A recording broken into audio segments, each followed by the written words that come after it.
Hello, and welcome back to Ruben Uncut. Today, I'm recording part two of Jordan Peterson getting railed by atheists. Really bent over, he has been.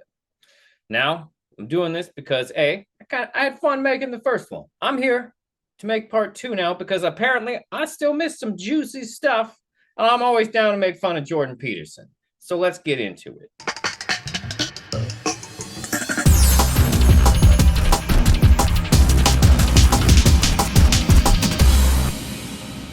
Just a quick recap.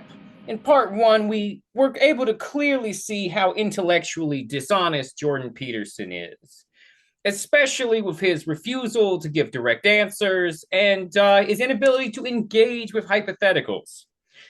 Let's see how much worse it gets. My next claim is that everybody worships something, including atheists, even though they might not know it.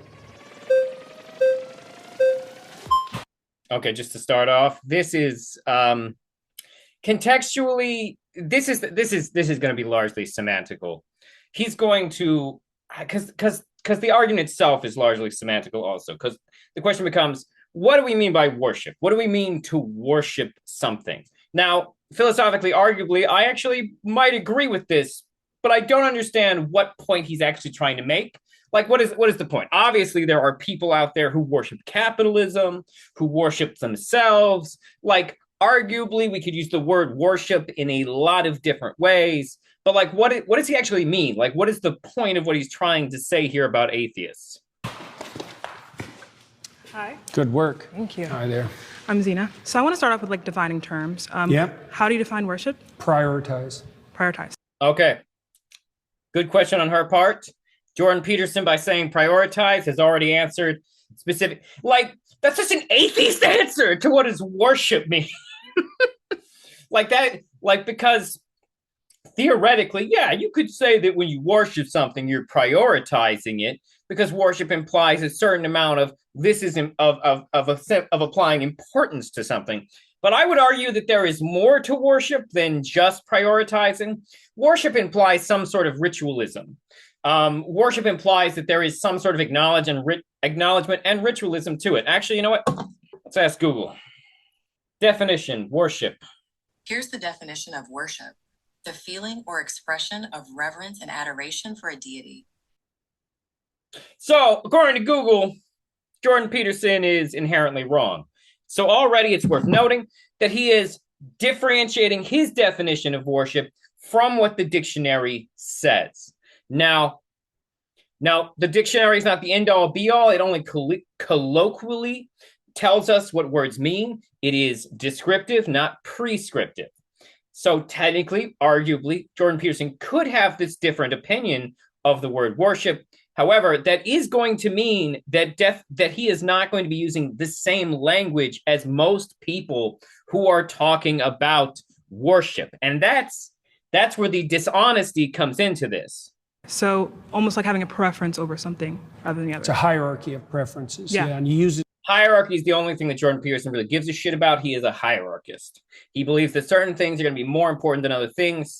Now, he's also a perspectivist, so he's going to believe that this is going to be different individually. But all hierarchism is inherently right-wing, just so you know. Use it to direct your attention.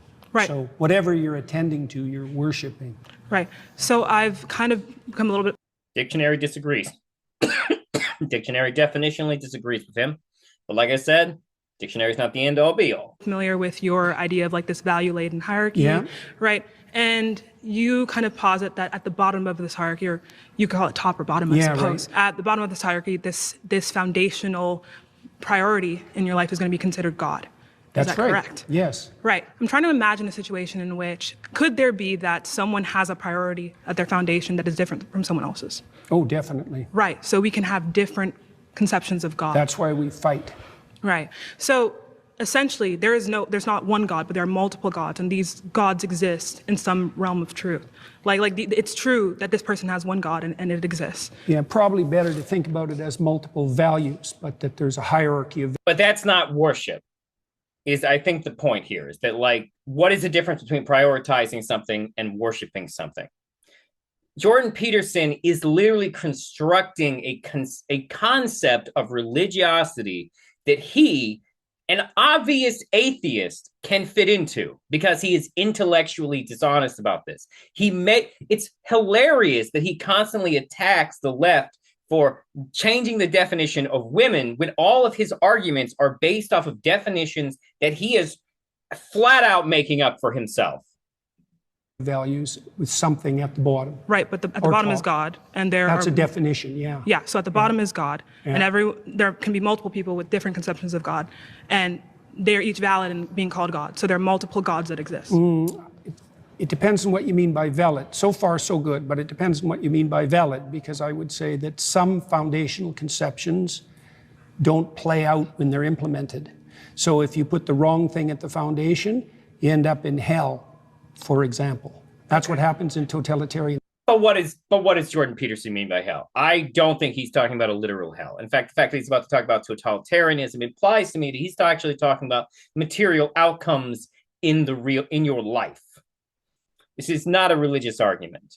In states. Okay. Yeah. So you're saying... So they're not all equal. Like, all foundational principles are not equal, even though they might be equally foundational. Right. So what makes one kind of foundational tenet like better than another one? That's an excellent question. I will say she's doing a good job here because she is forcing him to engage with his own philosophy, something that the other people so far have not been able to get him to do because he is a slippery pig. Ability. Imagine that you play a game with someone and you're a kid, and it's fun. So then you play again and again and again. So repetition. It's playability across multiple iterations. So then you have a friend, and a friend is better than having a game, right? So that's one. Breadth of application is another. So if it's just for me now, it's not as good as something that would be benefit to both of us across time. Right. So we're explaining like characteristics that can be applied to like these types of like foundational values. But why is it that he's describing a form of material analysis, by the way? I don't know, like, which is funny because material analysis is Marxist. This iterability makes it better. And what does better mean? Well, one hallmark of better is likely to be selected voluntarily. Right. So it's invitational. Another descriptive kind of quality. So we're talking about characteristics that in some type of system with a goal, an output being like, we could maybe say happiness, right? Or some type of harmony. Harmony, yeah, right? That's better. Not happiness precisely, because it's too short term. Exactly. So as someone who is an atheist, right, I can explain that within a system. Arguably, harmony is also short term because we only establish it for minor periods of time.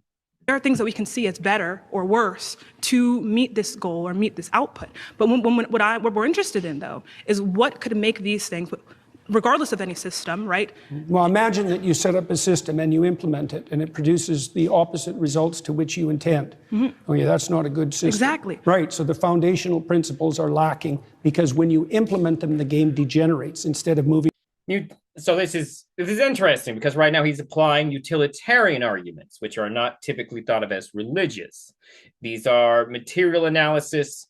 Once again, Jordan Peterson is not presenting him like this is all very interesting to hear, like how he is processing this stuff, although it is also encouraging me to think that he is primarily a linear thought type of person. Moving towards the aim. Right. Okay, so we're talking about within a system. When we talk about something being moral, right, just absolutely moral, it means that without a system, right, this thing is simply moral with no reason. Like, stance independent, this thing is good. So I'm trying to figure out if such thing can exist.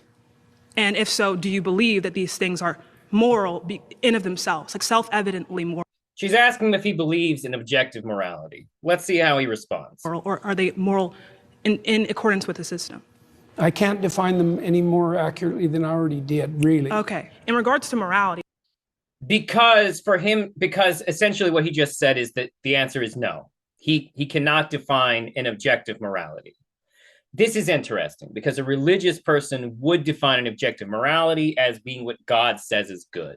But he can't engage with that because while his argument is pro-religious, it is inherently based in anti-religious thought. When we talk about the divine, when we talk about God and religion. Which Jordan Peterson has not. Jordan Peterson has not done a good job of defining divinity or technically God. These moral tenets and religion, right, and God exists as good because it is God, right? So it's self-evident, right? Without any... She is actually presenting what is normally the religious argument for an objective morality. Any kind of goal or output, this thing is good. So I want to figure out how... There's an element of that that's true. So, for example, in the story of Job, Job is unfairly tortured in consequence of a bet between God and Satan. And so Job is emblematic of someone who's being hurt for no apparent reason. Job is probably a parable. I'm just going to say that. A lot of people get into discussions about the Job thing, and they make a lot of good points, but I don't think anyone should be taking the Job story literally. It's probably a parable. Not particularly well-made parable either. Okay, so Job's response to that is that he refuses to lose faith in himself, and he refuses to lose faith. He refuses to lose faith in God. I don't know why he threw in the self thing. That's normally a satanic principle. Faith in the ultimate goodness of being. Okay, and those are axiomatic decisions. They're not exactly evidence dependent because he is suffering. There's an arbitrariness in that that's reminiscent of what you claim. So I'm essentially trying to figure out, do you believe that something can be good, like stance independently, something that can be good? I don't know what you mean by stance. The word she's looking for is objective. Does he believe there can be an objective good? He probably wouldn't answer that honestly anyways. Stance independent. Okay, so you mean independent of people? Independent of people. We can use that. Yes, that is definitionally what objective means, that it is good outside of our perspective on it. Or more so, I want to be more specific, something that can be good, right, regardless of any end goal. It's just good. No, I think good is tied up with goal. Goal, okay. I completely agree. So that is not the religious view.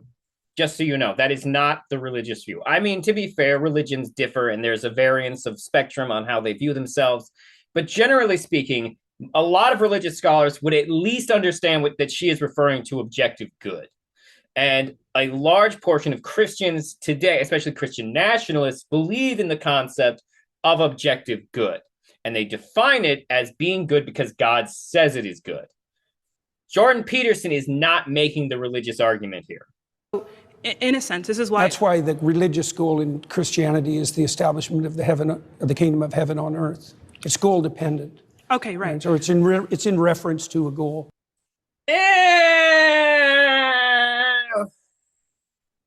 Is it? And also, like, did he just say that the goal of Christianity is to make God's kingdom on earth? Because that is... I actually think that's not theologically correct. That's a little bit more in the weeds, but I'm fairly confident that most religious scholars would say that the kingdom of God is not on earth, that earth is merely under the umbrella of the kingdom of God, in so much as that God is the ruler of all things. But the kingdom of heaven is normally thought of as the kingdom of heaven, this separate superior realm or plane of existence to our own. This is fascinating, mainly because Jordan Peterson is not presenting theologically sound arguments. These are arguments from a utilitarian perspectivist mindset, which are not normally philosophies associated with Christian theology. And yet he is the one here debating atheists. Like literally right now, an atheist is talking to Jordan Peterson about objective good, and Jordan Peterson is acting like he doesn't know what the fuck that is. So, or the goal would be the imitation of Christ. Someone's goal, right? And to make the goal thing would make it utilitarian, by the way. That he is describing utilitarian morality. Can be something that doesn't encompass being in congruence with God or being with God. The thing that they want to be in congruence. Oh, right, okay. That's right. That's right. That's good. That's great. The thing they want to be in congruence with is fundamentally equivalent to their God. So what makes someone a Christian and what makes someone... And the idea of fundamentally equivalent to their God is also an anti-Christian theory. Like in Christian theory, you can believe in a lot of things, but you are ultimately meant to worship only God.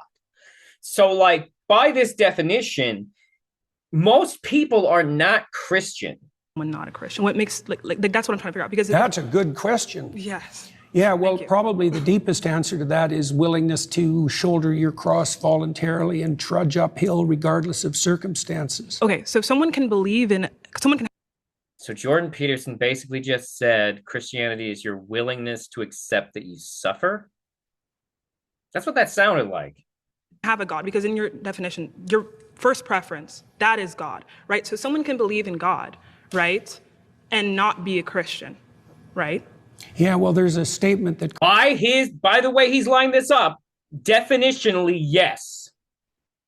By his definitions, yes. Let's see if he answers this coherently. Christ makes in the Gospels. He says, not everyone who says, Lord, Lord, will enter the kingdom of heaven. So not that they're even saying that they believe in God, but they just... I know, but that's why I'm saying this to you, is that Christ himself points out that... Oh, now we reference the Bible. There's a difference between people who say they believe and people who act it out. And the fundamental issue is the action. But the problem here, Jordan, is that by your own definition, even people who think they are worshiping God are not worshiping God. Like that's what she's bringing in. It's not, and it's not even just a matter of public statement. A lot of these people would actively believe that they were in alignment with believing in God based on the way that you were defining this prioritization. Because technically speaking, in order to be a Christian, by your definition, they would need to prioritize God above all other things. Rather than the stated belief. But he also says that, to be saved, right, you must believe God has died for your sins, or that God has resurrected in some way. So it's like, I don't necessarily think that we can take from the Bible and say that, like, acting in accordance with God necessarily means, or acting in accordance with, the principles of God, like, for example, sacrifice, like you talk about, means that you are Christian. I don't see how you can get that from that interpretation and then, kind of justify it as the truth. I don't think that the fact that you sacrifice is sufficient to make you Christian. So can we repeat once again what you believe makes someone Christian? There's many things, but one of the most fundamental is that you believe that the cosmos itself is founded on the principle of voluntary self-sacrifice. Best founded. Let me offer you a contrary example. So I could assume that power rules. And so that my assumption would be, if I can make you do it, I win. Right, and I can found a whole society on that, and that happens a lot, by the way. And that's also how societies tend to degenerate. And so that would be a society that was founded on the principle that you get to sacrifice and I don't have to. Right now, like capitalism. The contrary to that would be something like, you give up voluntarily and with courage all the things you need to situate yourself properly in relationship to the future and other people. Right. So then there's a harmony. That's why I talked about harmony earlier. So you navigate your life, right, in accordance kind of to this principle of self-sacrifice. Not a single point in that wordy, unnecessarily convoluted answer did he say to follow Christ, which, by the way, is the definition of being a Christian. Under that definition that he described, one doesn't even have to know the text of the gospel. This is convenient because it means that Jordan Peterson can be in this category, kind of. Yes. Can I say it in that way? Yes, you can definitely say it that way. That's exactly right. And navigate is the right term. So someone does not have to have any awareness of Christ, of the story of Jesus, but let's say 60% of their actions, right, or more, whatever kind of metric you want to use, are in line with this self-sacrificial. So the Christian thinkers of the Middle Ages dealt exactly with that problem when they were talking about the pre-Christian philosophers, for example. And they noted the similarity, let's say, between pre-Christian Greek thought and later Christian thought, and presumed that moral actors outside the Christian domain. Right. So is that person Christian, though? Is that person Christian? Those were decisions made by the church to retroactively make a number of pagan people like Aristotle into pillars of the church, because Catholicism was based on the Roman Empire, which was a ripoff sequel reboot sort of the Greek Empire, except, with more sex and blood. And so it's interesting because he is deferring technically here to religious scholars, but like he is also referring to things that are not inherently in the Bible. to some degree, again, that's a matter of definition, because Exactly. they wouldn't be proclaiming Christian propositions, but they're acting out the pattern. Right? So, yeah, so you imagine that full Christianity would involve a dozen things. And you can imagine someone who knows nothing of Christianity, say, acting out 8 of them. Right. Right. So then they'd be 8/12ths Christian or something like that. Christian. Well, but to be like a full Christian. Once again, this is like a material analysis concept of like, how can we be religious? Well, checkpoint, checkpoint, checkpoint. Check the box, check the box, check the box. There, see, no. I have aligned completely with Christ, except for this part where I believe and follow Christ. How convenient. How can someone say I am Christian? I know this definition. I know atheists who are Christians.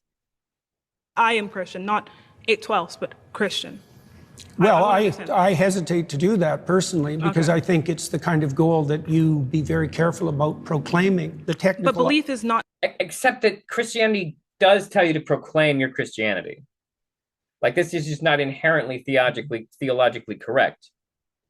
Like, there are some Christian denominations that ask you not to speak on deeper theological concepts, but almost all Christian denominations say that you should proclaim your fellowship with Christ. So this is like, these arguments are interesting because Jordan Peterson is not religious, and he's just making up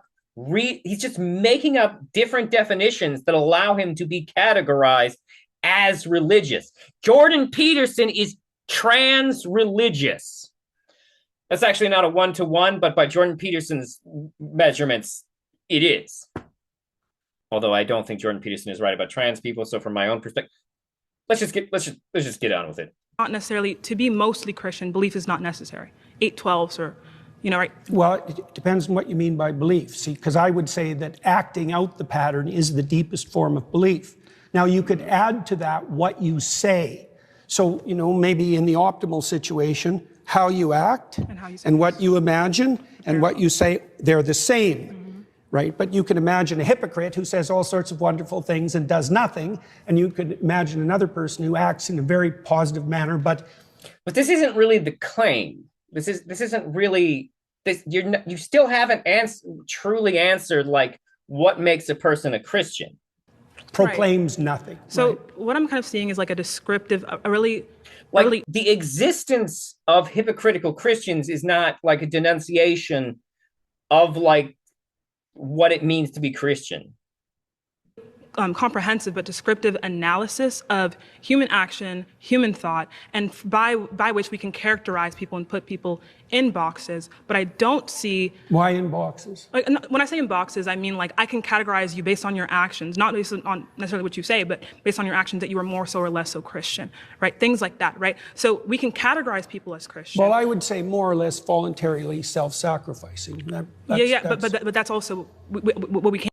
If that is the definition for Christians, though, then a lot of Christians fail to meet that, because I know a lot of Christians who do not follow self-sacrifice. In fact, any Christian who is refusing to pay taxes to give back to society is arguably resisting self-sacrifice.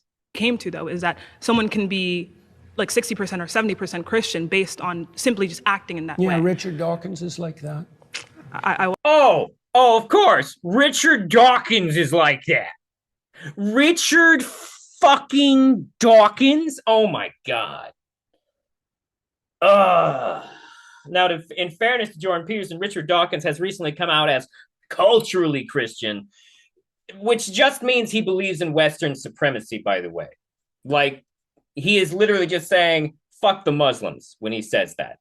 That is his real goal. Richard Dawkins, by the way, is a piece of shit.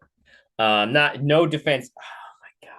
The thing is, of course, Jordan Peterson would think that, because Richard Dawkins is like, also a TERF, like fucking Jordan. Actually, I can't call Jordan Peterson a TERF because he is definitionally not a feminist. He's just a transphobe. I watched that debate. Let's pause there. Actually, I don't even know how I can categorize Richard Dawkins as a TERF either. He's probably just a transphobe. I don't think Richard Dawkins is a feminist. I don't think Richard Dawkins is a radical feminist, is what I'm saying.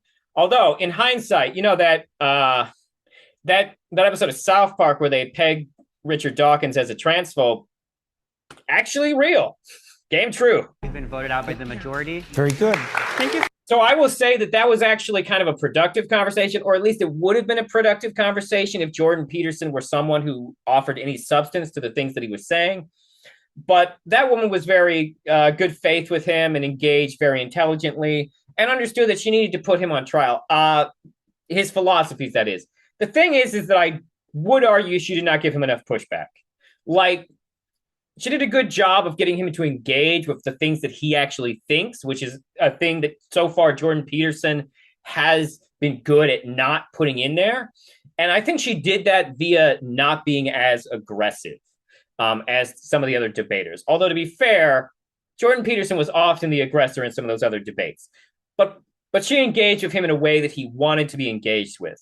This was fundamentally not as exciting or funny to watch. However, if you break down his arguments, he is still inherently trying to argue religion from what could be described as secular arguments. Really, very thoughtful. Oh, of course he would tell her she's very thoughtful. She would, because in his mind, he just got to have this conversation where he educated this person on his philosophy, even though that wasn't really what she was trying to engage with.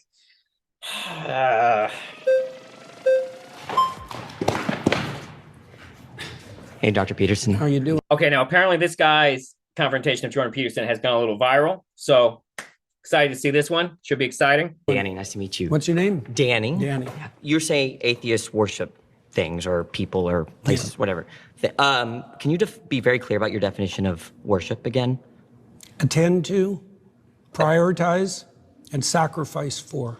Okay. Once again, I'll remind you that the colloquial definition for that word is not the one that Jordan Peterson is using. The one that is typically used by most Christians or most religious scholars is the worship of a deity, the ascribed belief to and following of a deity. That is what's considered worship by most metrics. Jordan Peterson is not using the religious definition. Okay, that's it. That's your understanding of worship. Well, I could flesh it out, but that'll do for the time we have. Okay. Do Catholics attend to Mary? Oh, yes. Okay. So do they fit that description of worship? Yes. So you would say Catholics and other people that revere Mary, like the Eastern Orthodox tradition, worship Mary. Well, they might not put her in the highest But place. you would put it that way. No. You just said it. Now you're taking it back There's now? still a hierarchy. Okay, there's a hierarchy, but within the... There's something at the top. All right, you can worship things Mary below. is quite a ways up the hierarchy, but not at the top. Let's go over your definition of worship again. What's your definition of worship? Attend to, Attend to. prioritize, Do and Catholics... sacrifice for. Do Catholics attend to? Do they prioritize Mary over all other human beings? No, I didn't say overall, did I? I didn't add that to my... Okay, hold on. Prioritize definition. Here's the definition of prioritize. Designate or treat something as more important than other things. I guess the question is, what is Mary more important than? You understand... I said there was a hierarchy as well. You attend to... So you can attend to something trivially, or you can attend to it deeply. Okay, now you're adding stuff to the definition. But your original definition... I added the hierarchy part at the beginning. Are you just familiar... didn't understand it. Are you familiar with the Immaculate Conception? Why is that relevant? Because you go to a Catholic church, don't you? Or you've attended recently. You're interested in Catholicism, aren't you? Sure. All right. Are you familiar with their doctrines? Oh, that's interesting. So apparently Jordan Peterson has attended Catholic churches recently. Interesting that he won't claim Christianity. Somewhat. Okay, you're Their familiar. doctrines are very How do they deep. regard Mary? Why are you asking me that? Because you're a Christian. You say that. I haven't claimed that. Oh, what is this? Is this Christians versus atheists? I don't know. You don't know where you are right now. Don't be a smartass. Well- and Jordan Peterson should know that. And also, just so everyone knows, this was originally titled Christians Surrounded by Atheists, but they had to change the title to Jordan Peterson versus 20 Atheists. Either you're a Christian or you're not. I won't talk to you if you're a smartass. Oh, either you're a Christian. I won't talk to you if you're a smartass. Yeah, that's going to read, Jordan. Or you're not. Which one is it? I could be either of them, but I don't have to tell you. You don't have to tell me. I was under the impression private. I was invited to talk to a Christian. Am I not talking to a Christian? No, you were invited to. I think everyone should look at the title of the YouTube channel. You're probably in the wrong YouTube video. You're really quite something. You are. Aren't I? This man is bringing up an excellent point. He is bringing up the thing that Jordan Peterson has been dancing around the entire time. Jordan Peterson's inability to actually engage with Christianity as a philosophy or religion. But you're really quite nothing, right? You're not a Christian. Okay, I'm done with him. Honestly, worth it. It would be worth it to sit in a room and tell Jordan Peterson that he is nothing. Now, technically speaking, the young man there was referring to the fact that Jordan Peterson does not have religious beliefs. He wasn't actually calling Jordan Peterson like a nothing. He was saying that he has no religious beliefs, which is true. From all the evidence that Jordan Peterson has presented, Jordan Peterson does not appear to have real religious beliefs. If Jordan Peterson had real religious beliefs, these conversations would go differently.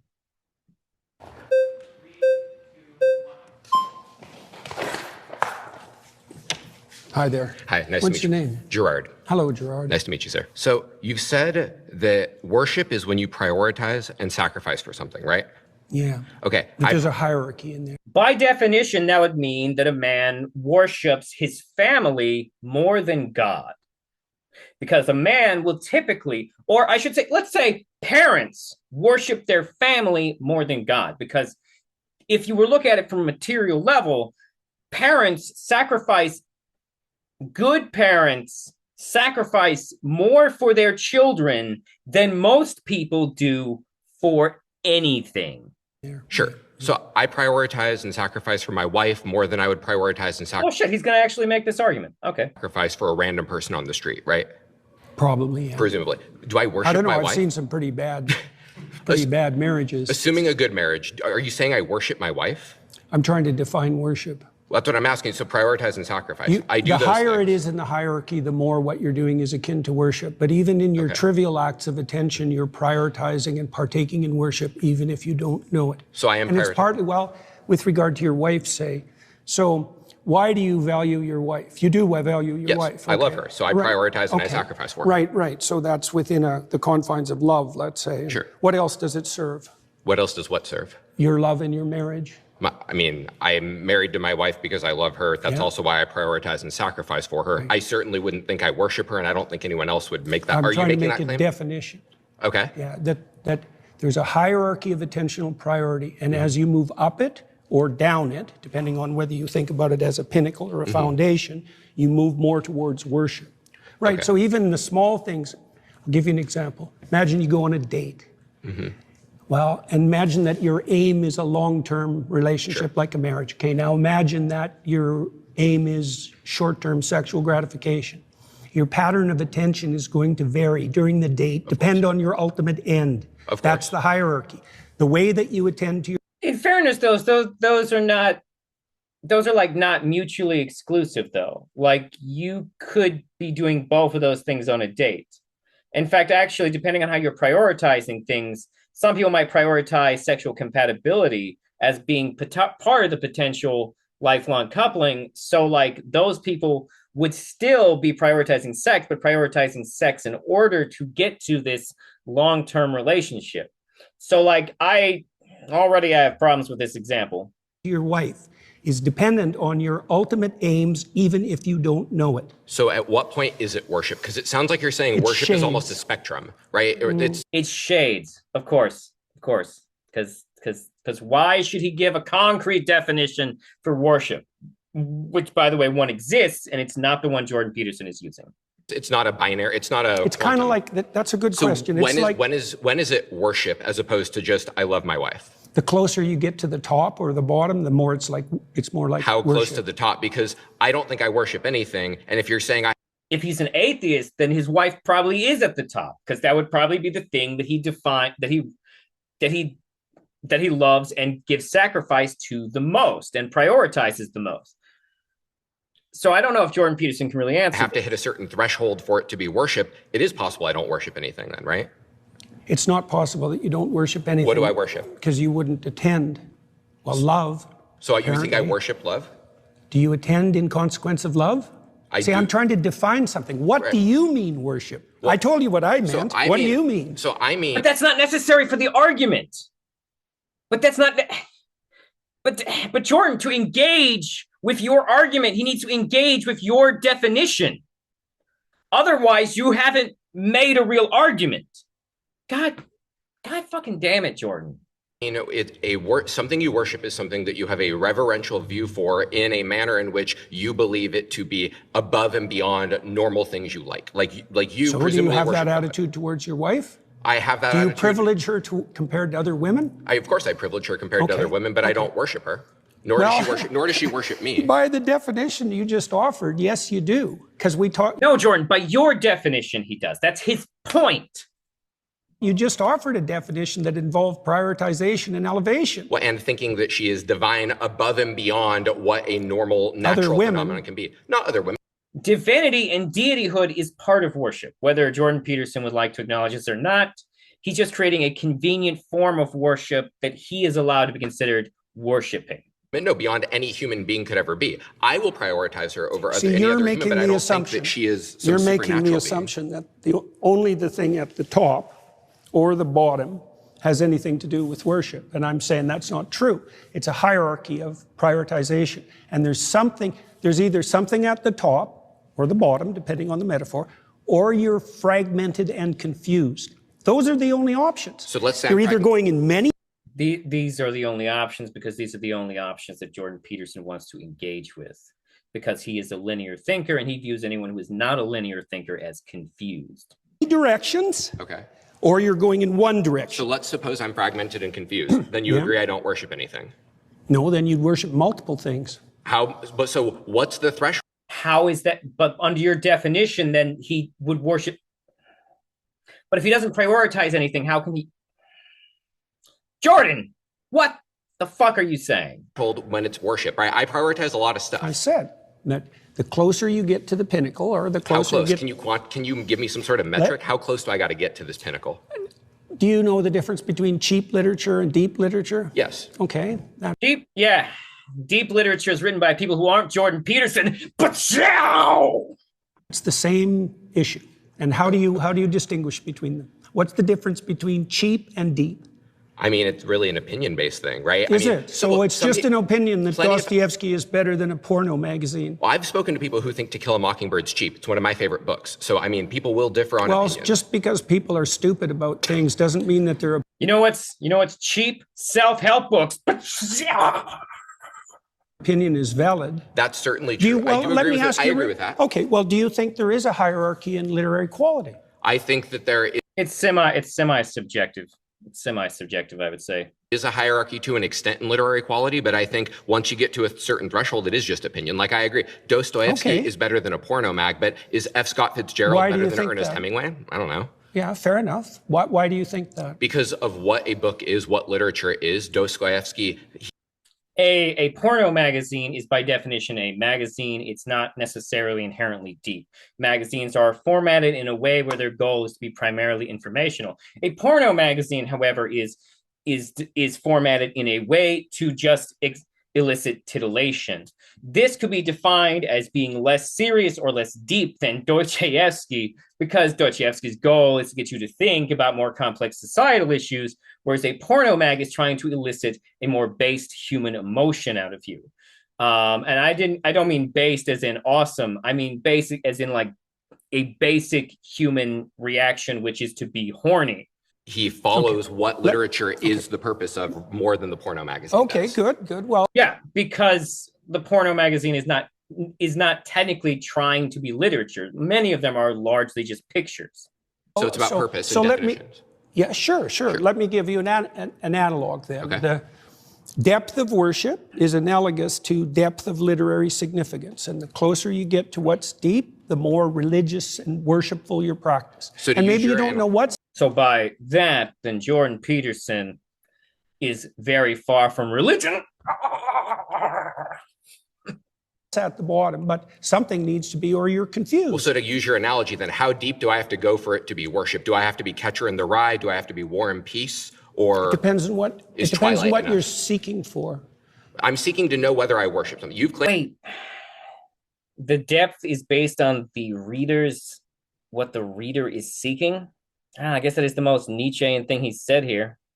I worship something, and if you want to have a deep and meaningful life, then you have to go all the way to the bottom or the top, and insofar as you're capable of doing that. So this is actually another thing I noticed. Like, where does the hierarchy start and stop, Jordan? What do you mean you either have to go all the way to the bottom or all the way to the top? Maybe it's something I would have to read your book to understand. I'm not going to read his book because I'm confident that it's word salad, based on the way that he fucking talks. Because otherwise you'll be fragmented and miserable and anxiety-ridden and hopeless. So I have to worship something to have a meaningful life. And There's no difference between those two things. Okay. They're the same thing. So if I don't worship anything, my life will not be meaningful, correct? Well, that's the definition of nihilism. Okay. So if I'm a nihilist, I don't worship it. To be Ooh, that's a good catch. That's a good catch, actually. Anything. That's true. And then okay. Mm-hmm. You just said everybody worships something. I think you just agreed there is a class of people that doesn't. Well, they're incoherent in their worship, and hand gestures like that aren't going to help. All right. Yeah. Well, okay. No, Jordan, he caught you. He caught you, Jordan. Nihilist is a philosophical thought that runs on believing in nothing and prioritizing nothing. Therefore, definitionally, based on your definitions, nihilists don't worship anything. Check, and mates, we can move on here. If you're incoherent and fragmented and aimless, which is what happens if your objects of worship are unstructured and chaotic, then you're going to be anxiety-ridden and without hope. That happens. That's a technical argument. But there's happy nihilists. Oh, How do you explain that there are happy nihilists then? Because you just said they the can't mere fact that you state that there are happy nihilists doesn't make it true. Like, what's your evidence that... What's your evidence that there are no happy nihilists? You are the one actually making the concrete claim here, where he is making the general claim, because the existence of one happy nihilist undermines your argument, whereas you would have to prove that there are no happy nihilists. His is actually a very easy claim to prove. He just would have to literally know a single well-adjusted nihilist. How do you measure nihilism, and how have you associated it with happiness, and what's your definition of happiness, and have you compared them to religious people? Because if you do, by the way, it's clearly the case that religious people over the long run have better mental health. Based on self-reports. I mean, would nihilists even bother to self-report? It's a well-documented fact in psychological literature. Sure. So your claim is just a claim. It doesn't stand on anything. So you disagree with the claim that there exists even one happy nihilist? I didn't say that. Okay, would you agree? Technically, he did. This guy's argument only requires there to be at least one happy nihilist.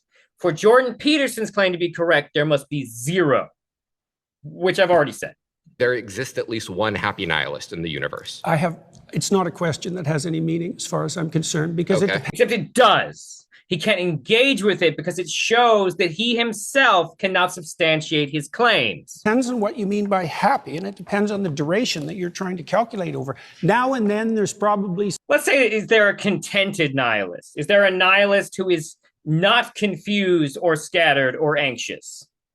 Some deluded soul who thinks he's a nihilist who's momentarily pleased with himself. Okay. But as a long-term strategy to deal with the future, to get along with yourself and with others, it's sadly lacking. That's why Nietzsche warned that when God died, as he announced in 1850, that people would be flooded with pointless, anxiety-ridden, hopeless nihilism. And that was what... This is an interesting takeaway from Nietzsche, only because Nietzsche, didn't like religion or believe in God. And B, Nietzsche believed that society was all about power and the obtaining of power. So, I guess by Jordan Peterson's definition, then Nietzsche worshipped power. That being said, Nietzsche died of syphilis and was pretty miserable his whole fucking life because he was sad that he was too small to join the military. And the only job they would give him in the military was the guy who drove the wagon full of dead bodies. Because he worshipped hypermasculinity, he was probably secretly gay. Because most virgins don't get syphilis. Just say. But the point is that I just think it's wild that he quotes Nietzsche. What would attract them to for example, to the false gods of totalitarianism, which is exactly what happened, because everybody worships something, even atheists who think they don't. Aren't there unhappy Christians or devoted believers? So worshiping something is neither sufficient nor necessary for happiness then? Well, terrible things can come your way regardless, and that does happen, but it's the case that even when circumstances become deeply troublesome, that how you're oriented makes a big difference. So I'll give you an example. So the book of Job. But like, this isn't inherently the same thing, though. Like, I think this other guy is talking more about general stability in people. Jordan Peterson, by merely bringing in the argument for, oh, well, bad things happen to you in your life, and that can make you sad, I think it doesn't fully understand the argument that is being made. Deals with the issue of unfair suffering. So Job is a good man who has everything taken away from him in the most painful possible way. To settle a bet, right? With Satan, yes. And so he makes the axiomatic presumption that he won't lose faith in himself or in the spirit of being itself. And that helps him remain calm and forward-looking through his time of trial. Doesn't he absolutely curse God? No. His wife tells him to do that. All right, thank you. I would have to reread the story of Job. But like I said, I don't really care about the arguments about the story of Job. Like I said, I think it's just a poorly thought out parable. Yeah, good. My final claim is that atheists accept Christian morality, but deny the religion's foundational stories. Okay, I'm just going to... That is an interesting statement. However, there is ultimately a problem with the argument itself, which is that many religions come to some of the same moral concepts as Christianity, while also rejecting or not understanding or not having the foundational stories of Christianity. So, like, I don't necessarily know how meaningful this argument really is. If these other religions that, according to Christianity, have not been inspired by God, but they still realized many of the same moral conceits as Christianity, it raises a question of how inherent those concepts are to this religion significantly, which is only meaningful here because it raises the question of, well, why do we need those foundational stories specifically to get the Christian morality when other non-Christian religions, even non-Abrahamic religions, have also come up with many of the same moral beats and breakdowns? So what does that mean? Now, Jordan Peterson might make an argument that about how that maybe is a sign that there is some sort of objective morality. But like, basically, that would only further raise the question of, like, why is it important whether or not atheists reject these basic stories? Hi there. It's very nice to meet you. What's your name? I'm Ian. Hi, Ian. Yes. I do not know this Ian guy, but just by looking at him, I'm going to guess former Mennonite, possibly Mormon. So God says that you can own people as property. He says that you can beat them with a rod too. He commands genocide in Deuteronomy, in Numbers, and in Samuel. I mean, they have a goddamn baby barbecue in Numbers. Like, is all of this in line with Christian ethics? No. So then God doesn't fit within Christian ethics. The problem here is that Jordan Peterson is not religiously philosophical. I don't know if he will probably just obfuscate around all of this stuff, because it's not even, in his mind, this is not even the argument that he's making. This guy clearly knows his shit, but basically this is not going to be, I don't think Jordan Peterson is going to engage with this really. Well, the biblical library is a continuing story, and everything written in it has to be contextualized by the entire text. There's 65,000 hyperlinks in the biblical text. How postmodern of you, Jordan. And you can take pieces of it out of context and criticize them, and that's what you're doing. But that's a mistake. I think it's an analytic mistake, because you're putting the cart before the horse. I really don't think so. I think that if we say that something is Christian ethics, then I think... Don't be a smartass, Jordan. Don't be a smartass. What should this man talk to if you're going to be a smartass, Jordan? No standards. think that all of the books essential to Christianity would fit with it, especially if it's like the main character. When we're talking about how do you deal God, with the morality of war? So how do you think you should deal with the morality of war? Sure. Because I feel like the morality, like I feel like Christian ethics, like this is kind of, I guess I just think it's like kind of an Christians don't agree about the morality of war. There's a bunch of, it's a huge discussion. I mean, Mel Gibson made a movie about it. It's called Hacksaw Ridge. Not all Christians believe that war is ethical or Christian. In fact, it wasn't until Christians took over Rome that suddenly Christians were suddenly like, yeah, let's do war, guys. Interesting, huh? Absurdity to say that God doesn't fit within Christian ethics, but sure, well, we can go on my ethics. That's totally fine. I don't know what you mean by an absurdity. What game are you playing with? Well, I just think that it's an absurdity to say that the Christian God doesn't fit within Christian ethics, that like the Christian God isn't like Christian ethical. I said that the specific statements that you made don't take the context of the stories into account, and so that your analytical approach is faulty. Sure. Don't put words in my mouth. Sure, then let's go through. Jordan, calm the fuck down. That's a reasonable takeaway from what you said. You are such a sensitive baby, man. The example, yeah. So, and I apologize. So let's go through the example. So in 1 Samuel 15:3, God says, go and slaughter the Amalekites, slaughter the men, the women, the children, the infants. What's the justification for that? Is that in line with Christian ethics? That's a good question. I don't really know what to do with the terrible, blood-soaked, saturated history of the human past. I don't know. Of course you don't. Of course you don't. And I don't think anybody knows. I mean, what you try to do in your own life, as far as I can tell, is to conduct yourself in a manner that makes such things much more unlikely. I totally agree. We're all saddled with the problem of the catastrophes that got us here, aren't we? Yeah, but this one was commanded by God. That's the problem. Yeah, that's the question that he's making. Okay, so like, I would make an argument basically from a historical perspective also, which is what Jordan Peterson is trying to do, but that is inherently an argument from that's not a religious argument for this. The religious argument would be that there would be a reason that God would want this, that God would say that this is the justified action. That would be the religious argument, but he is making a secular argument from the standpoint of like the progression of history. Now, you could make the argument that God understood human development and that he was going to adjust morality himself as human development went on. This would be kind of suggested by certain events in the Bible, but nowhere in the Bible does it clearly state that this is what God is doing.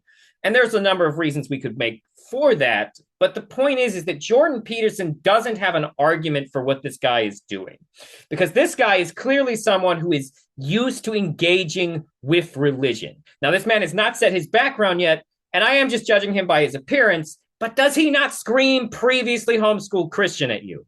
Just like, I mean, visually. Differentiates it from anything else is that this one, it's God saying, go. He's got like this is a fucked up thing to say, but he's got like doesn't his face look fucking Amish? Oh, and do this atrocity. Do you think that there's ever such a thing as a righteous war? I'm skeptical. I'm not sure. It would probably be situational. Well, right. Fair enough. Yeah, but this one certainly was. But what is the reason why it would be okay to do to the Amalekites? That's the question. Isn't a just war. The context for the Amalekite slaughter is that 400 years earlier, they fought one battle, which they lost, and God says, that's it, I'm going to wipe them off the face of the goddamn earth. And then 400 years later, he commands the Israelites to genocide their great-great-great-great-great-great-grandchildren. That's not a just war at all. And also, a genocide is not a war. Well, it is a genocide. Genocide can be a war, but absolutely not. Genocide is technically can be the outcome of a war. Look, the genociding of the Amalekites, the men, the women, and the infants, that's not a war. The infants aren't combatants. Look, I already said that it's very difficult. He's right. There is an additional onus on doing a genocide. Most wars that I'm aware of in a lot of history is ultimately you don't just go in and slaughter the entire population. That is not most wars, but it is a lot of the wars described in the Bible. Called to look at the blood-soaked past and to know exactly what to do about it. The answer I gave to the gentleman who is sitting here before you is that it's necessary to read a text like the Bible at all of its levels of analysis simultaneously. And there's a directional morality that emerges across time that has its roots in the Old Testament, for example, with its restrictions against murder specifically, that makes itself manifest in the Christian texts as the insistence on voluntary self-sacrifice as the foundational belief. That's a profound... How did he get from anti-murder to profound self-sacrifice? That's interesting. I didn't see where he connected that. Maybe I'll catch it in the edit. Not that you'll know, because I don't think it's worth figuring out.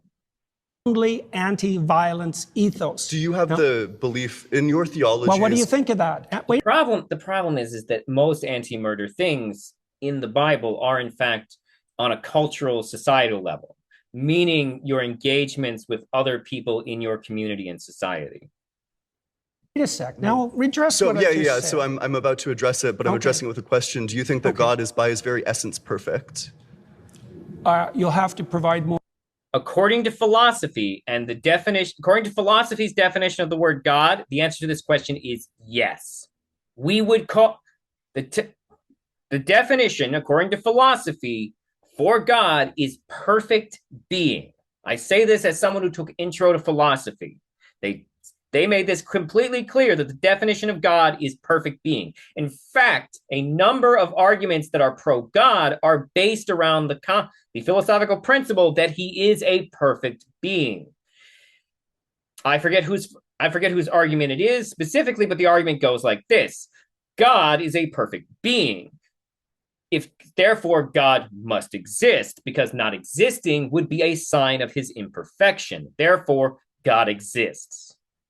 Because God is perfect, therefore God must exist. It's an interestingly weird argument, but it is a religious one. And it is an argument that philosophically defines God as perfect being. Jordan Peterson cannot engage with that, because Jordan Peterson's definition of God, which he gave in the previous video, well, the previous half of if you're watching primarily my videos here, he has already defined God as consciousness, which is more of a deist argument than it is a religious one. To be fair, he did cite some religious figures who also cited God as consciousness. However, that is not typically the known definition of God. This is also why we have terms like demigod, because demigod implies near perfection as opposed to perfection. Sure, just like maximally great in all like the great making qualities. Sure. Yeah, like flawless. Yeah. So, okay, so does a flawless thing change? Does a flawless thing reveal like more and better information over time, or what? The point is that definitionally a perfect thing does not change because it does not need to. Like crocodiles. A flawless thing say, here's what's good, here is the absolute good thing to do at all circumstances in time. Well, we know some of that. Wait, Tell the truth. That's one. That's totally fine, but presumably... Jordan Peterson is obsessed with the truth, except that he is obsessed with truth while at the same time being wildly intellectually dishonest. Jordan Peterson views straight up lying as the only type of lying. He is fine with lying through omission. He is fine with lying through obfuscation. He is fine with lying by never really giving a solid answer.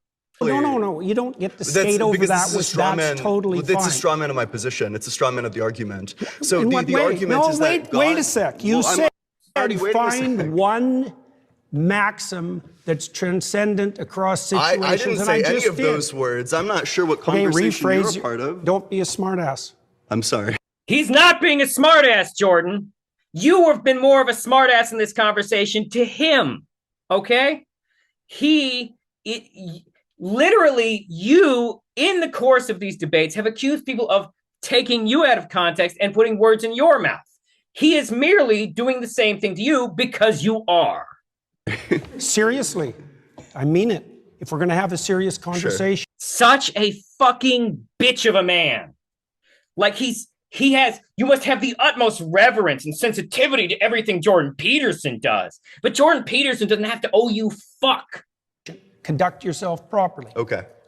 Unlike me, Jordan Peterson, who has made several smart-ass remarks to this specific person in this conversation. Okay. Rephrase your question so that, because I must have missed it. I tried to answer it. So in my mind, I guess by my lights, Also, he's not being a smart-ass by saying you're putting words in his mouth. Being doesn't change. A perfect being, if they're maximally good, maximally moral. Does our understanding of the perfect being change? Our understanding might, but presumably what the perfect being is. But Jordan, for it to be religiously sound, the perfect being would be objectively perfect. He would exist outside of our understanding. Well, I agree. How do we distinguish between that, though, at the human level? You can't.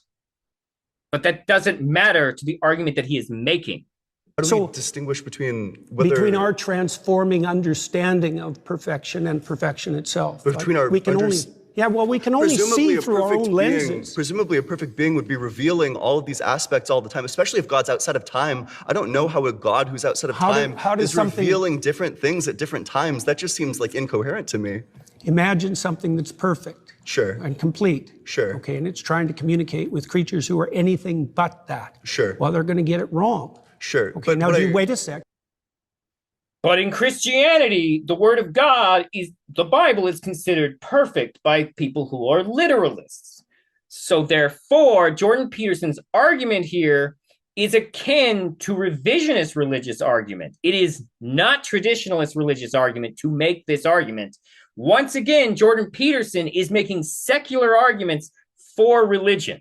Do you blame that on the interpreters or the phenomena itself? Like, for example, are you perfect in attending to your conscience? Hold on. At the point in time when God... These arguments, though, are consistent with the idea that Jordan Peterson is a perspectivist, a slippery, bad faith perspectivist.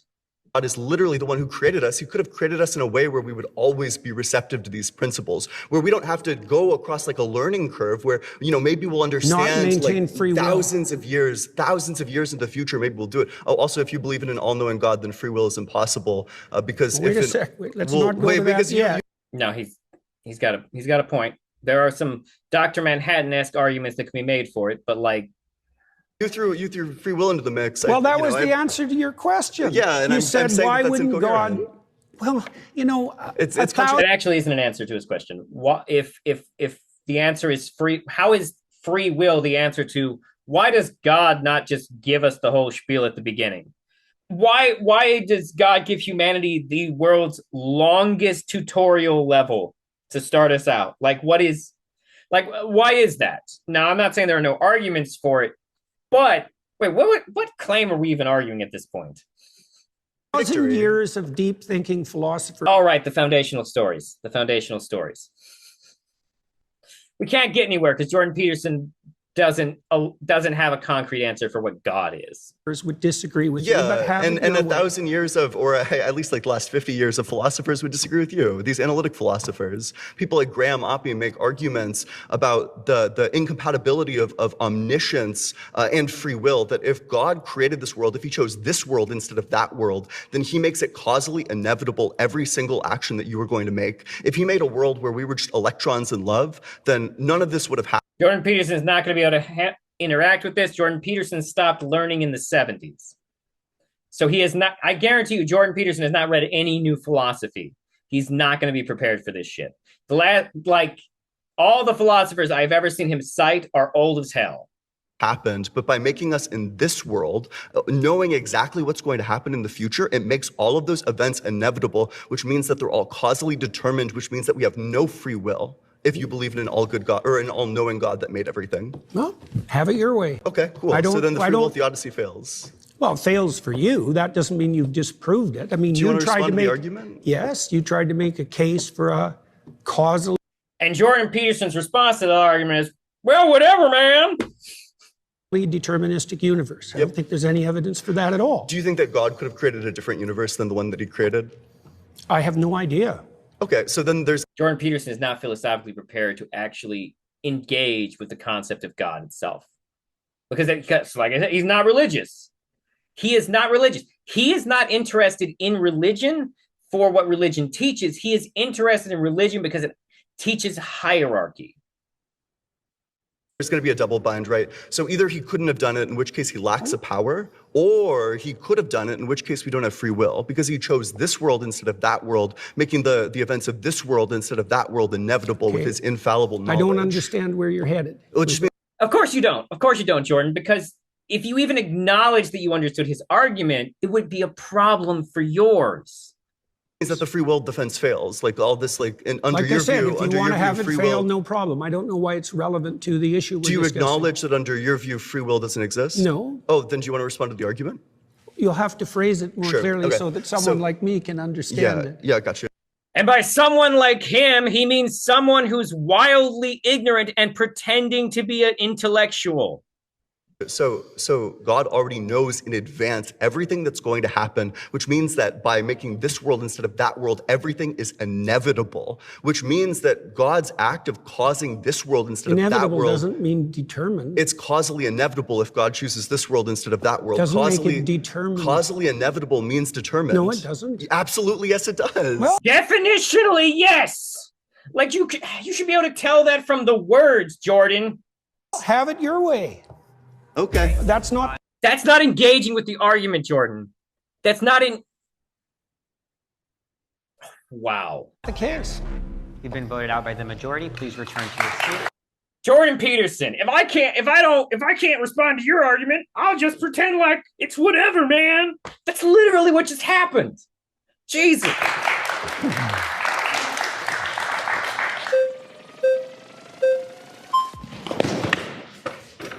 Jordan, nice to meet you. Very zip. I am curious to see what this guy with the pseudo mullet has to say. What's your name? I'm Liam. Hi, Liam. How are you doing? I'm doing well. Ooh, he does look like a Liam. How are you? Not too bad. I'm surrounded by wild bisexual they-them vibes, though. Atheists. No, the haircut's part of the stereotype now. Question to you, let me scoot in, would be, what does it mean to... It's not just the haircut, it's the glasses and the mustache, too. Accept Christian values precisely, or Christian morality? Good question. It means to aim up as hard as you can, no matter what happens to you.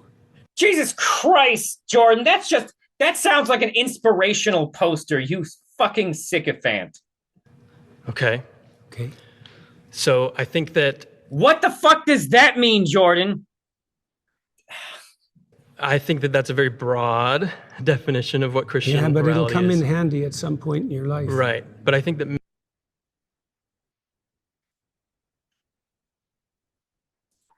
Jordan, that is definitionally the definition of all moralities, is to try to do better.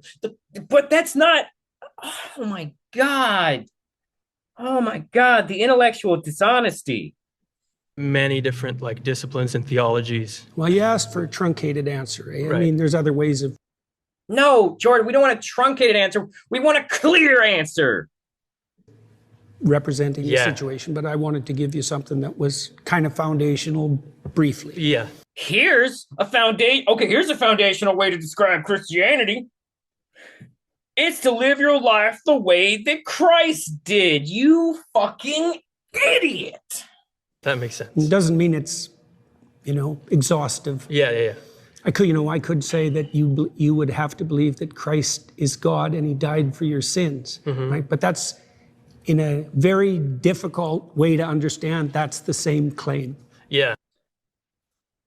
Aiming higher is somehow the same claim as believing that Jesus died for your sins?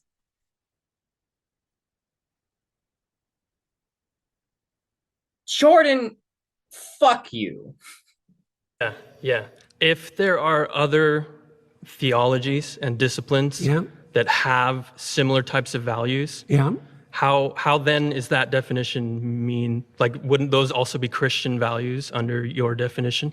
That's a good question. I spent a lot of time studying different religious systems. I don't believe that. I fundamentally do not believe that. All over the world, and found multiple interesting layers of concordance. Right. So, for example, in ancient Egypt, their god Horus, who was the reviving god of the totalitarian state, he was the god of attention. right? And the Jews hypothetically came out of Egypt, and there was crosstalk between Egyptian and Jewish foundational morality, and then that bled into Christianity. I mean, okay, so Jordan, that's very interesting. That's very interesting and true. And I will say that I maybe now believe you have at least read about Egyptian religion, although it's interesting that you're specifically talking about Egyptian religion and how it intersects with early Judaism. And the reason that's interesting is for a couple of reasons. One, it still means that your primary focus here is somehow still Abrahamic religions, but also B, these are the type of arguments that historians and philosophers make. These are not typically the arguments that like most Christians make, or at least not American Christians. I don't know what the fuck they're doing in Canada, but American Christians would typically not argue from this point because this entire argument underlines the concept that there have been interactions between religion that would influence Christianity. And Christianity would have you believe that that would be ridiculous because everything in Christianity comes from the Abrahamic God. So this is an interesting argument for you to make, Jordan, but it's also not really a super Christian argument.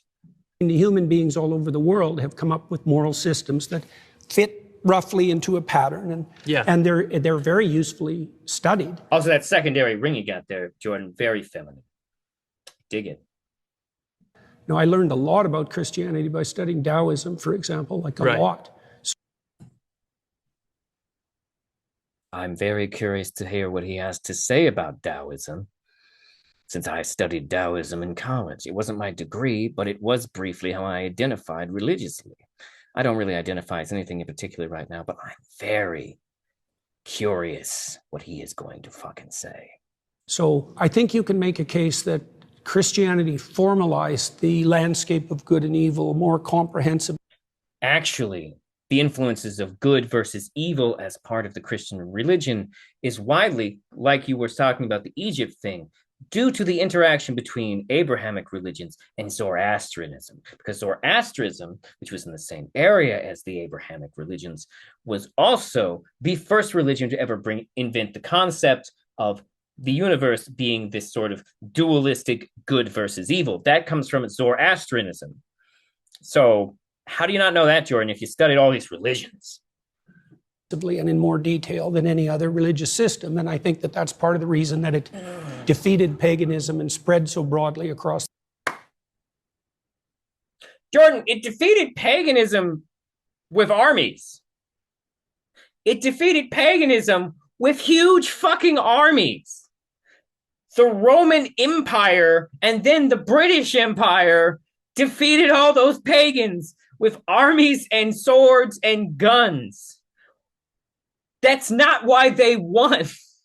The West and is still dominant, still understructures our culture, for example. The way you feel about Horus or Taoism or something is how I feel about... Also, he hasn't said shit about Taoism yet. He didn't make one fucking claim about Taoism. I don't even know why he said the Taoism thing. Christian morals, I think. Yeah, but how do I feel about them? Well, that you took it... That's a great question, Jordan. How the fuck do you feel about these things? Because it feels like what really is that you're just using religion as a secondary thing to prop up your belief system of hierarchy, which makes sense because Jordan Peterson's God is probably Jordan Peterson. Inspiration from them, you learned from them. Maybe that's a good start, right. Because I would say that actually constitutes belief. Like you said, well, look. Right.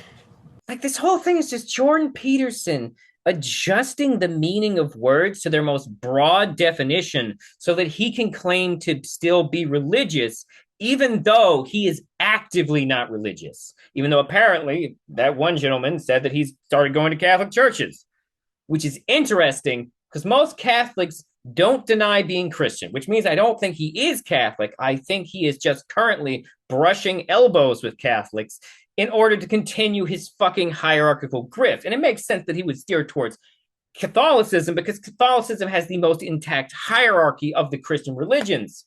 In the story of Noah, right? Noah is inspired by the apprehension that all hell is going to break loose. Okay? Yeah. No! He's not inspired. God fucking tells him. when you use the word inspired, it makes it sound like you have a non-religious explanation for Moses. I'm sorry, not Noah, because arguably you could be inspired by this range of things. Like I don't think Jordan Peterson believes in God the way that Christians believe in God. Yeah, he regards that inspiration as God. So it's not inspiration; it's direct command. He views that inspiration as God. Jordan, this is a psychological argument for fucking atheism. You are justifying religion backwards. You are saying humans created religion, therefore religion good. Instead of but religion's claim is that God gave religion to Christians. This is the worst defense of Christianity I've ever heard from anyone. And Jordan Peterson is 100%, I can't say sincere, but he seems to think that he is at least making the argument for Christianity, even though if I were a literalist, I would be listening to this going, wait a minute, what? Wait a minute, what? Okay. Right, and when God comes to Abraham, he comes to Abraham as the spirit of adventure. It's inspiration. One of the definitions of God in the Old Testament, unsurprisingly, given the derivation of the word, is inspiration. Mm-hmm. And so if you take inspiration... What's funny is that these same pieces of evidence that he's using are actually the basis for an argument that the Old Testament doesn't support the existence of God. There is actually a religious theory based on the Old Testament that God is not actually a being. And that is actually the argument. Jordan Peterson doesn't realize this, but he is actually making an argument that is very fringe. This is a fringe religious argument. This is the type of argument that he is describing deistic thought about God. He is building a deist argument for religion. That's fucking wild. Now, don't get me wrong, deists are largely Abrahamic, but deists also do weird shit when Thomas Jefferson used a razor blade to mutilate the Bible and take out any reference to Jesus Christ being a deity.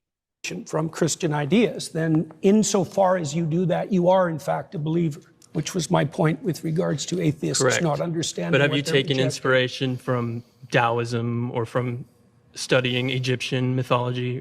Definitely. So then you believe them under that definition?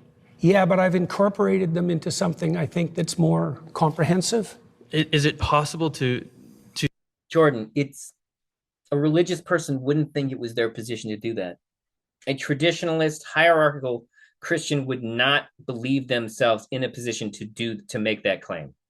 To take inspiration and to appreciate the teachings without being a believer in their truth claims. It depends. No, I don't think so. But I think, you see, there are different kinds of truth claims, right? There's propositional truth claims, which are the truth claims of what you say.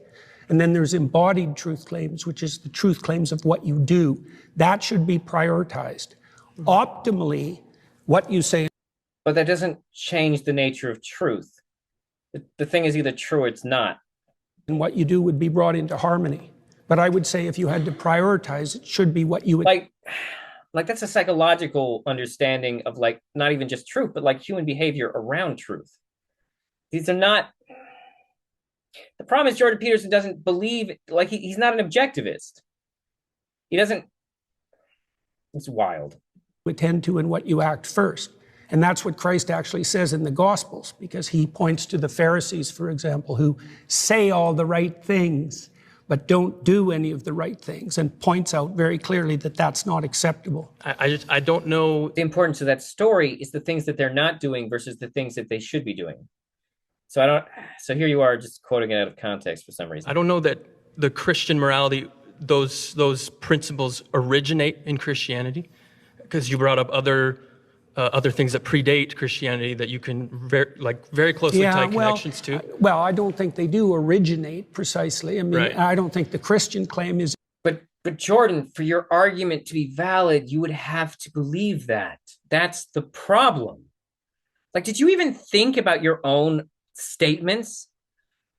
Exactly, that they originate Christianity. So if I'm living those values, how is it that I'm living the Christian values and maybe not the Egyptian values or something else? Well, Pause there.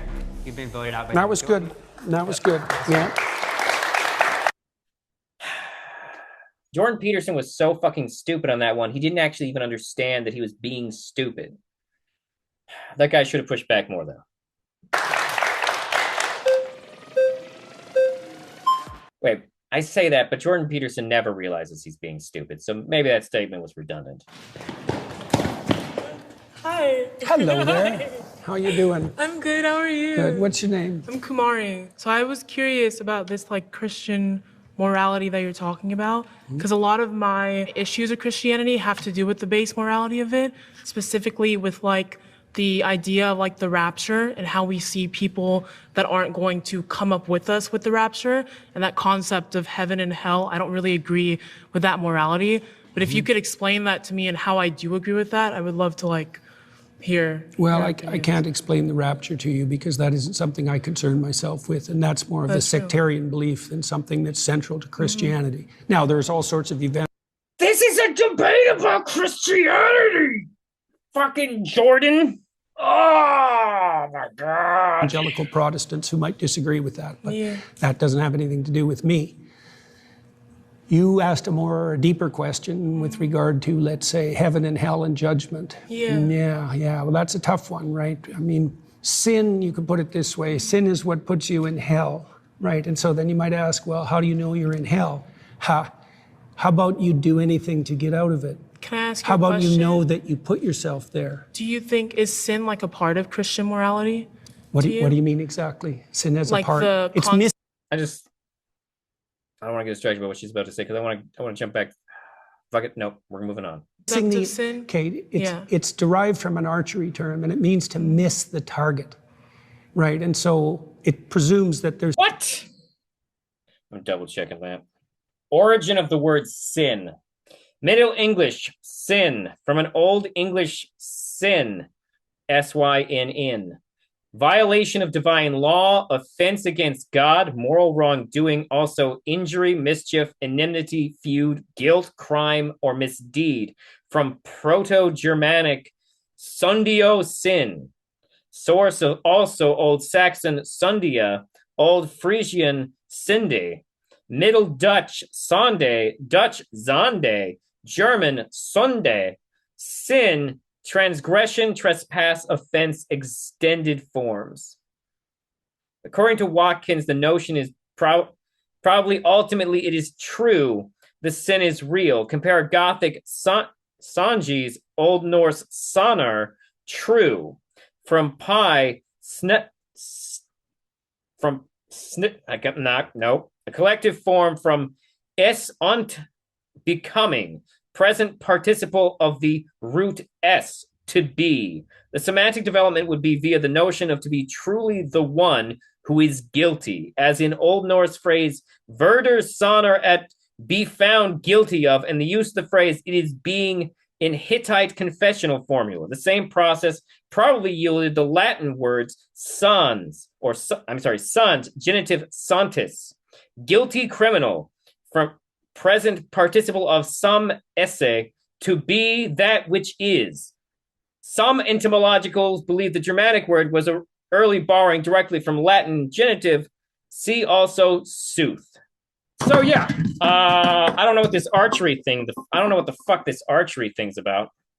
There's such a thing as a central target and that you can miss it in many ways. And the consequence of that will be your life will be ridden with anxiety. Your life will be pointless. People will turn against you. Don't believe in sin.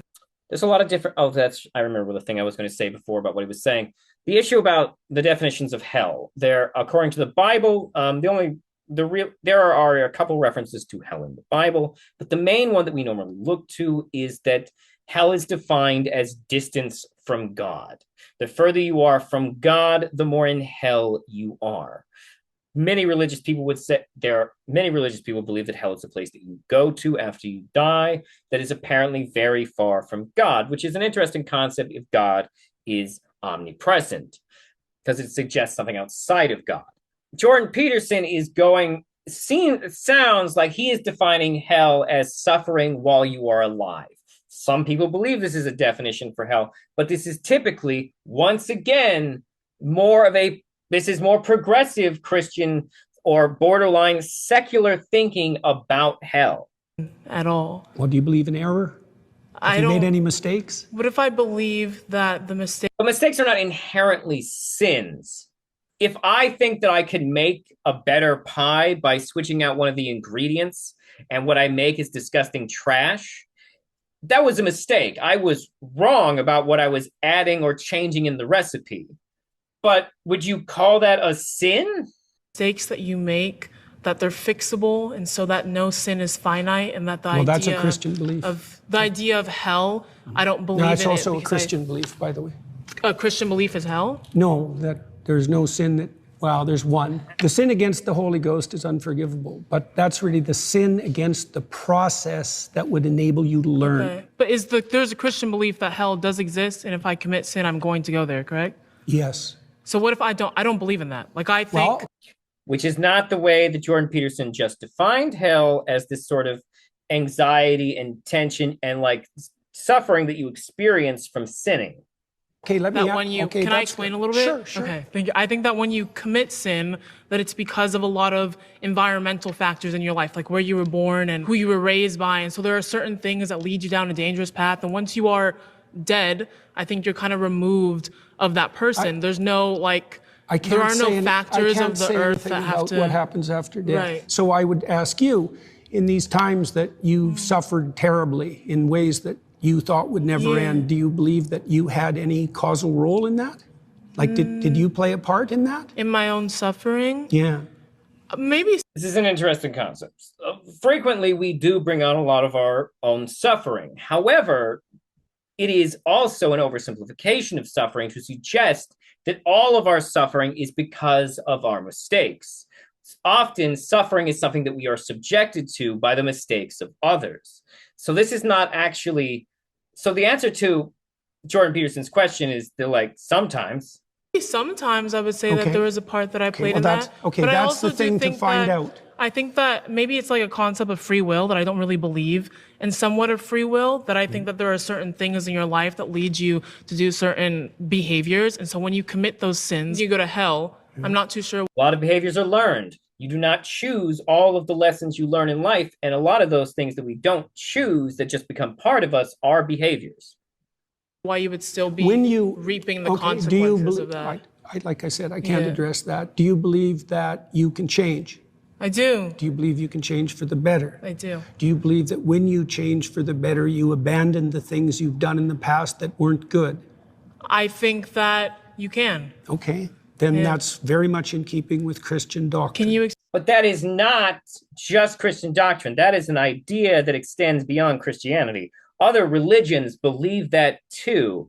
And also there were periods in Abrahamic religions where they didn't view it that way. Explain to me how that's in keeping with Christian doctrine, if you would go to hell for those things? You believe you can improve. Yeah. Right? And you believe that if you improved, you would let go of things that were impeding you. That's a sacrifice. You believe that improvement would be... That is an interesting way to define sacrifice.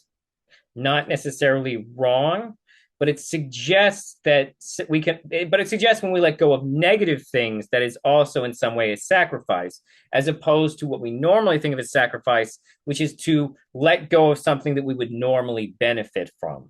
That's why, like Cain and Abel were sacrificing crops and beasts. That's why Jesus gave up his life. Life is normally considered a positive thing that you have. So most sacrifice, especially in Christianity, is normally defined as the loss or freely giving up of something that you would normally hold value. So it's interesting that Jordan Peterson is also defining letting go of your sins as a form of sacrifice. Be upward, and you believe that you have agency in that. Yeah, those are all Christian precepts. Not only Christians believe in free will, just for the record. Positions. I guess maybe we have different opinions of what Christian morality is. Yes, sounds like it. So I think that my opinion of Christian morality is something that I don't really agree with, and maybe you would define that as like the foundations of Christianity. Let me give you an example. So if you want to atone, which means to unify yourself and unify that with the world, then the first thing you have to do is figure out what you did wrong and admit it.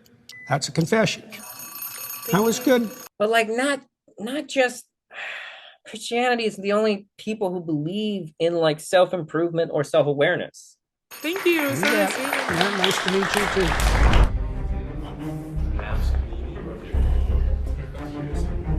I picked Zena because I think she asked.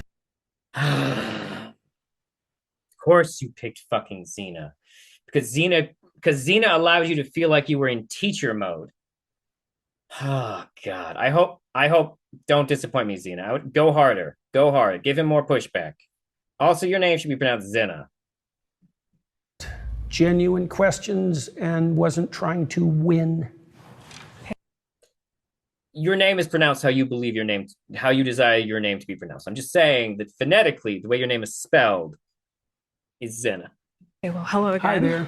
My claim is Jordan Peterson's framework for understanding Christianity is probably not the one that the Bible intended us to use. In regards to the way that you interpret the Bible, Spot on.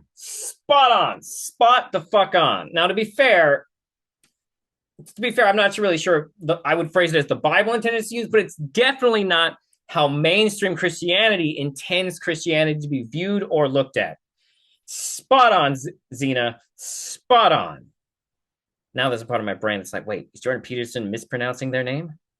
No, she said her name was Zena. That's how much the eye messes with me.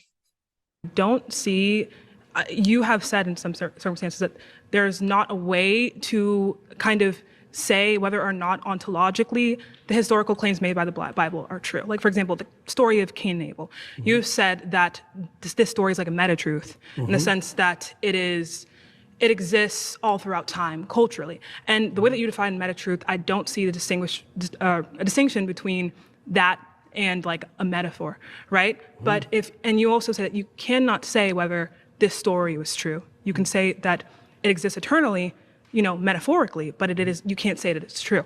And if you can't say that there are historical facts being said in the Bible as stories that weren't really said with much ambiguity, how can we say that we can understand the Bible in the way that it's meant to be interpreted? Like, if you cannot make any claims about these stories, right? You don't know whether they're true or false. How do you know that your interpretation is the correct way? So that's why I picked you. You ask intelligent questions. Thank you. Yeah, that was good.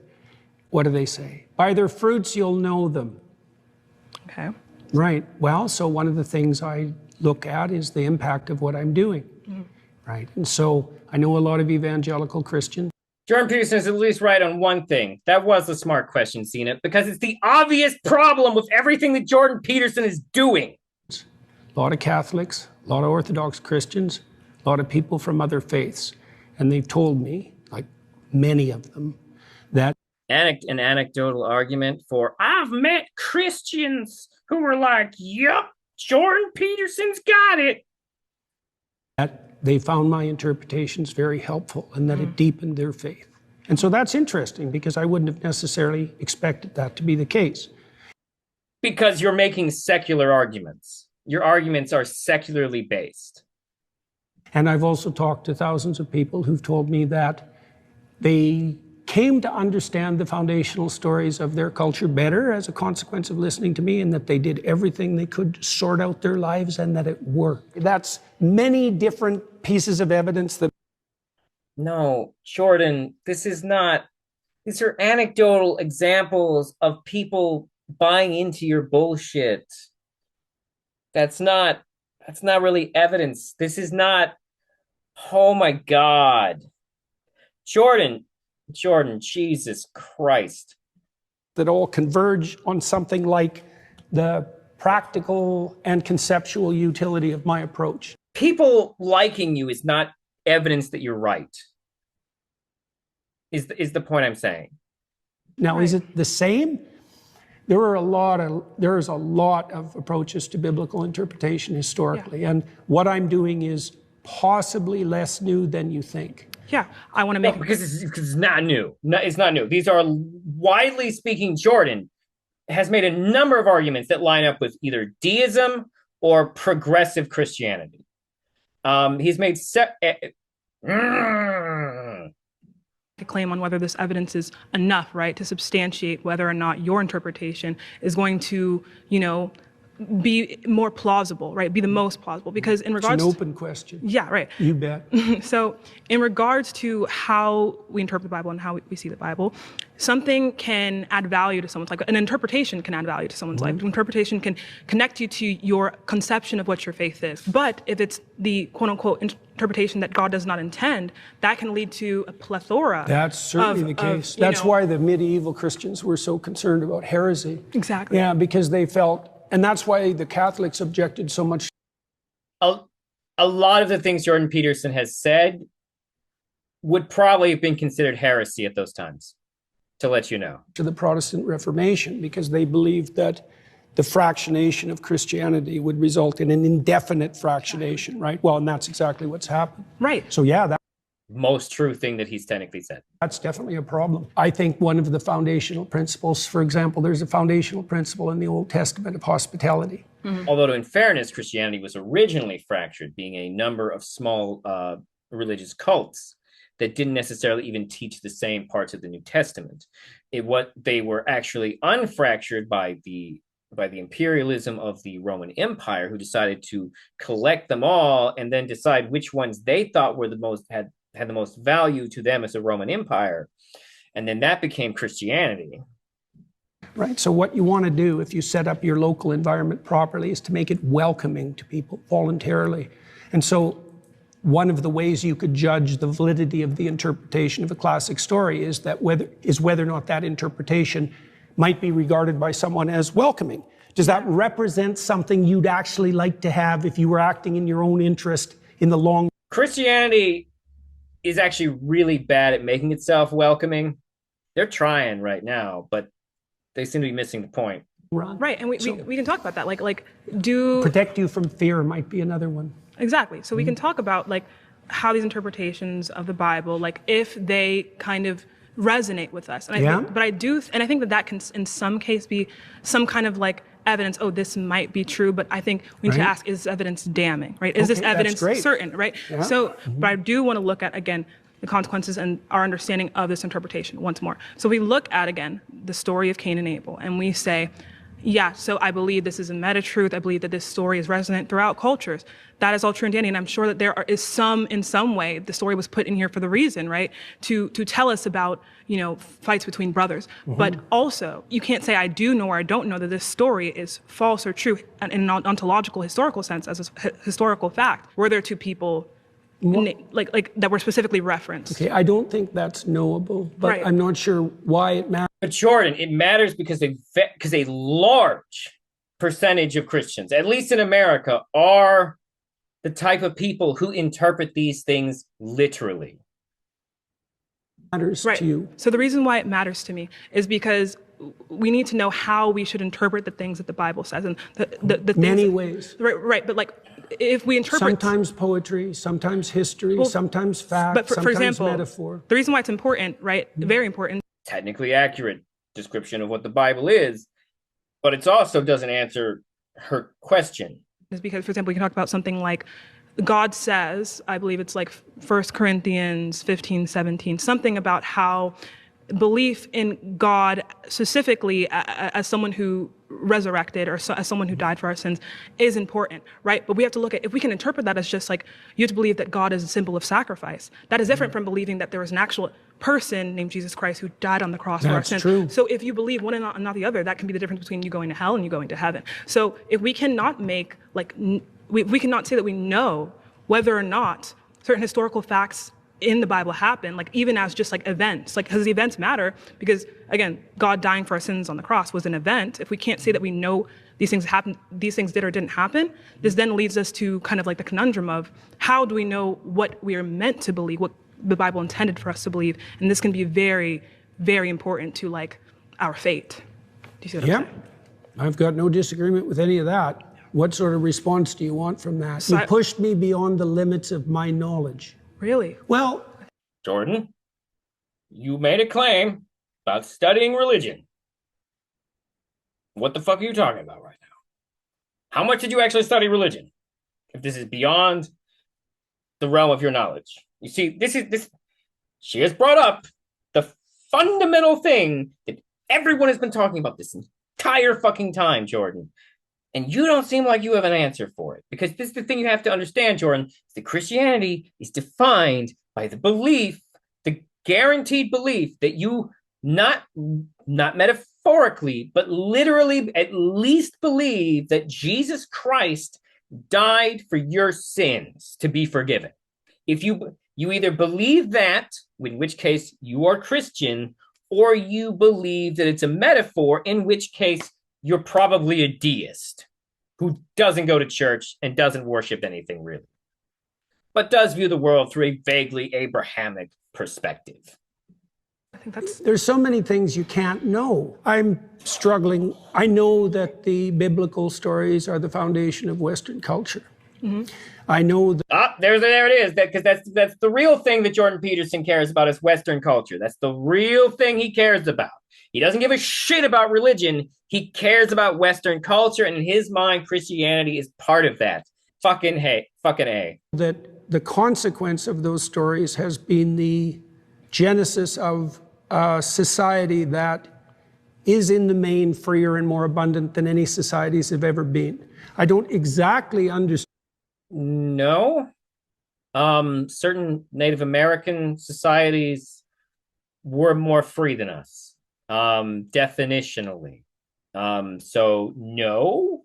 Understand the relationship between those stories and that outcome, but it's not nothing. Right. But I don't know the answer to the questions that you're asking. You know, exactly. It's the case that forever when people have been interpreting religious stories, they wrestled with exactly the question that you just described. Mm-hmm. When is it fact? When is it poetry? When is it music? When is it metaphor? When is it ritual? When is it time-bound? But what I'm saying is that your interpretation of the Bible, if you cannot tell us, again, if these historical events happened or not, that can be deciding factor in if someone is like damned to hell for eternity or if they go to heaven, right? So that's why I don't concern myself so much with that particular question. For many Christians, and I'm not saying this is the way Christianity should be, but for many Christians, that is the question, Jordan. The question. You know, like that would be something that would stem more from an evangelical viewpoint. And I'm not putting that down, by the way. Mm-hmm. You're asking me a question I really can't. It's not just evangelical. Answer. Okay. I'm not claiming even that my interpretations are canonically correct. I can only tell you the consequences of having released them into the world, let's say. Right. So I guess we've kind of come to a conclusion about that, which I've kind of wrestled with your framework and pushed it kind of to its end, at least in the way that you can answer my question. So I don't know that we can more wrestle with that. See, I guess the problem is, you see, I don't exactly understand, I don't think anybody does, the relationship between fact and destiny. Okay. You know, well, they're different. Between fact and destiny? What? Realms in a way, because knowing what the world is made of doesn't help you navigate through it. Not really. It doesn't provide you. Jordan, did you just say that knowing what the world is made of doesn't help you navigate through it? Did you literally just say that fucking stupid bullshit? Jordan, that would suggest that scientific progress has not improved how we operate in the world whatsoever, which is fundamentally fucking untrue. It is a core thing necessary for things like engineering. Are you shitting me, man? You with a foundation for navigation. But knowing the facts of the world is obviously useful. And the relationship between those two things, part of that's the mystery of Western. If it didn't help you get through life, Jordan, it wouldn't be fucking useful. Civilization and the continued competition between science and religion. To bridge this kind of understanding between fact and destiny is like an important question that the burden is on Christianity to answer, and specifically interpretations. Fair. Christianity should have to explain Jordan Peterson's bizarre word salad. Of Christianity, and if we can't do that, why is the burden on Christianity? Because Christianity's the one making the claim, Jordan. Are you fucking kidding me? Jordan, do you understand how debate works? Because it posits, right, that this interpretation, right, is going to be a way to understand God. But if it's faulty, right, that can what evidence would you accept? That would be an interesting question, because I've seen people try to answer the question, and I've never really been moved, because I can always attack and then again kind of gets to this point where the answer is I don't know. Well, here's an answer. Let's pause there. I'm sorry, that's time. Okay. All right. Well, thank you so much for the rest. Well, I definitely picked the right person. Thank you. That was very good. Thank you so much. Jordan Peterson, fuck you, man. Fuck you. No, I'm fucking done. Oh my God. In all honesty, I thought the first half was more interesting. But at the same time, nothing changed. Like, the argument continued to be the same, which is the fact that Jordan Peterson is not a Christian. Jordan Peterson is a grifter. Jordan Peterson is doing a scam. Jordan Peterson, actually, here's the thing that's scary about Jordan Peterson, is I think that Jordan Peterson might be so self-delusional that he believes his own bullshit. I think that could be true for Jordan Peterson.